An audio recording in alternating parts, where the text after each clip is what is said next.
نحمده ونصلي ونسلم على رسوله الكريم اما بعد اعوذ باللہ من الشیطان الرجیم بسم اللہ الرحمن الرحیم النبی اولی بالمؤمنین من انفسهم وازواجہ امہاتہم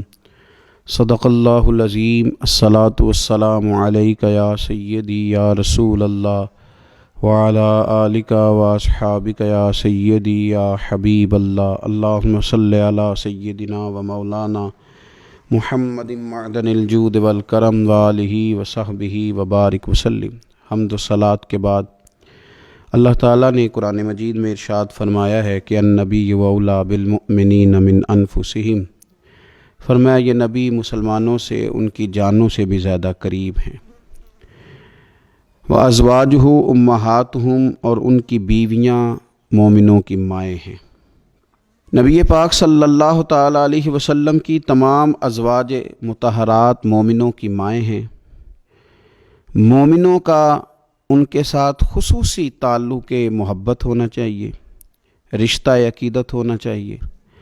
اپنی ان ماؤں کے ساتھ مسلمانوں کی دلچسپیاں بڑی خوبصورت ہونی چاہیے۔ ہر لمحہ ان کی عقیدت مسلمانوں کے دلوں میں بڑھتی رہنی چاہیے۔ ہماری ماؤں کو، ہماری بہنوں کو، ہماری بیٹیوں کو، ہماری آنے والی نسلوں اور اولادوں کو مومنوں کی ان ماؤں کی سیرت کے ساتھ ہمیں آگاہ کرنا چاہیے۔ وہ خوبصورت زندگی جو ان پاک بیویوں نے گزاری اور وہ طرز حیات جو ان ازواج مطہرات نے چھوڑا، وہ طرز حیات ہمیں سبقاً اپنے گھروں کے اندر اس کی تعلیم دینی چاہیے۔ اکثر سیرت نگاروں کے نزدیک سیدہ طیبہ طاہرہ حضرت خدیجہ الکبریٰ رضی اللہ تعالیٰ عنہ کا یوم وصال رمضان المبارک میں ہے، اور بعض نے لکھا رمضان المبارک کی 10 تاریخ کو ہے۔ کائنات ارضی پر جن لوگوں نے وفا کی تاریخ لکھی اور اس دھرتی پر جن لوگوں نے وفاداری کو حسن، وقار اور خوبصورتی کے ساتھ قائم فرمایا، اور جن کی تاریخ انسانیت کو زندہ رکھے گی، اور جن کا نام قیامت تک لوگوں کے لیے مشعل راہ رہے گا، اور جن کی محبتوں سے لوگ خیرات حاصل کرتے رہیں گے، ان میں ایک نام ہے سیدہ خدیجہ الکبریٰ رضی اللہ تعالی عنہا کا۔ حضرت خدیجہ الکبریٰ رضی اللہ تعالی عنہا نبی پاک صلی اللہ تعالی علیہ وسلم کی سب سے پہلی زوجہ ہیں، اور یہ وہ خوبصورت خاتون ہے جن کی موجودگی میں نبی پاک علیہ السلام نے دوسرا نکاح نہیں فرمایا۔ یہ حضور کے نکاح میں آئیں اور 25 سال انہیں حضور علیہ السلام کے ساتھ رفاقت کا شرف حاصل رہا۔ بڑی امیر تھیں، بڑا مال تھا، اللہ نے بڑا نوازا تھا، لیکن انہوں نے ہر چیز حضور کے مقدس قدموں پہ نچھاور کر دی۔ انہوں نے اپنا سارا مال لا کے حضور کی بارگاہ عالی مرتبت میں پیش کر دیا، اپنی ساری توجہات حضور کی خدمت پہ لگا دیں۔ حضور علیہ السلام جب کفار کی ظلم و ستم سے، ان کی طرف سے آنے والی تکلیفوں سے پریشان ہو کے لوٹتے تو یہ مقدس خاتون میرے قریب محبوب کی دلجوئی کرتی۔ گھر کے اندر نبی پاک صلی اللہ تعالیٰ علیہ وسلم کا حوصلہ بڑھانے کے لیے اللہ تبارک و تعالیٰ نے حضرت خدیجہ الکبریٰ رضی اللہ تعالیٰ عنہ کو منتخب فرمایا۔ آپ حضور علیہ السلام کی خدمت کرتی، حضور سے محبت کرتی، حضور کی ساری اولاد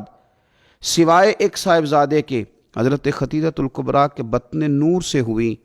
اس ملکہ نے امیری چھوڑ کے حضور کے ساتھ فقیری کی، صبحیں بتائیں، شامیں بتائیں، جن کے لیے بہت ساری کنیزیں خود خدمت کرنے کے لیے موجود رہتی تھی۔ اس خاتون نے پھر اپنے دست مبارک سے حضور کی خدمت کی، کھانا پکایا، کپڑے دھوئے، ڈیوٹیاں کیں۔ قربان جائیں، حضرت عائشہ صدیقہ رضی اللہ تعالیٰ عنہ فرماتی ہیں میں نے رشک کیا ہے ساری زندگی حضرت خدیجہ الکبریٰ پر۔ اتنا ذکر حضور کرتے گھر میں، ان کا اتنا ذکر کرتے، اور کبھی ہم ذکر چھیڑ دیتے کہ حضور آپ حضرت خدیجہ کا ذکر کرتے ہیں، تو پھر تو حضور اور زیادہ سیدہ خدیجہ کا تذکرہ کرتے، اور زیادہ محبت کے ساتھ ان کی بات کرتے۔ یارو کبھی آپ غور کریں کہ یہ وہ عظیم خاتون ہے کہ جن کی سہیلیوں کے ساتھ بھی حضور اچھا سلوک فرماتے، ان کی سہیلیوں کو تحفے بھیجتے، کھانا پکا پکا کے ان کے گھروں میں روانہ کرتے، ان کا پیار کے ساتھ ذکر کرتے، ان کا تذکرہ کرتے۔ آپ کو بخاری مسلم میں حدیث ملے گی، حضرت ابو ہریرہ رضی اللہ تعالیٰ عنہ ارشاد فرماتے ہیں کہ حضرت جبریل امین علیہ السلام حضور کی خدمت میں حاضر تھے، تو حضرت خدیجہ الکبریٰ رضی اللہ تعالیٰ عنہ کھانا پکا کے لا رہی ہیں،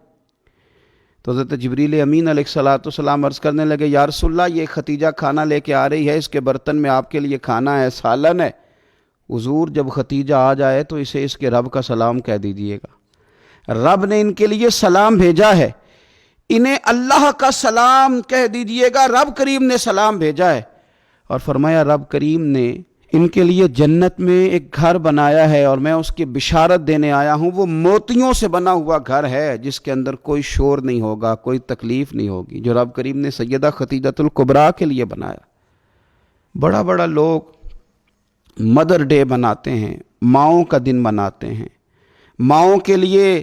لفظ کہے جاتے ہیں، شعر کہے جاتے ہیں، پھول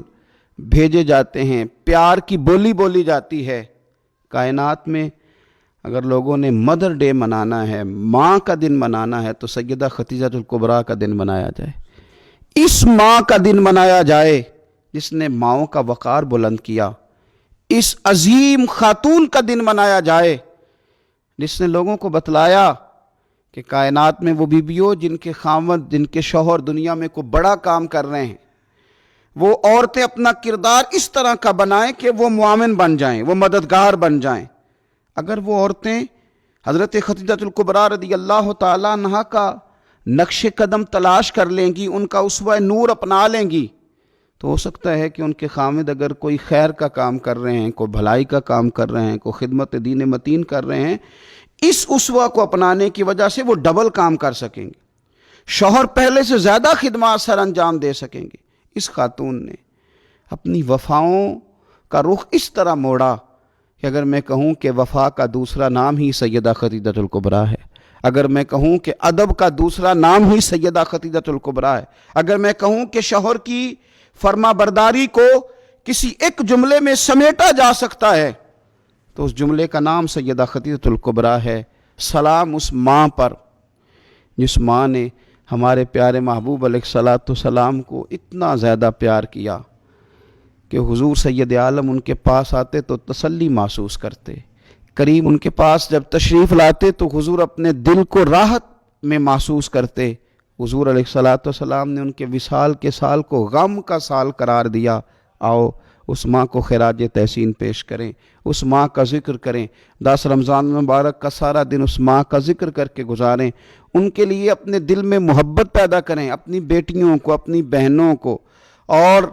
اپنے گھر والوں کو یاد کرائیں کہ یہ یوم ہے سیدہ خدیجہ الکبریٰ کا۔ اس دن کے موقع پر اپنی ماں کو سوٹ کا تحفہ پیش کریں، کپڑے خرید کے دیں، اس موقع پر اپنی بیٹی کے لیے تحفہ لیں، اس موقع پر اپنے گھر والوں کے ساتھ اپنے رویے کو نرم کریں کہ آج دن ہے سیدہ خدیجہ الکبریٰ کا۔ اے اللہ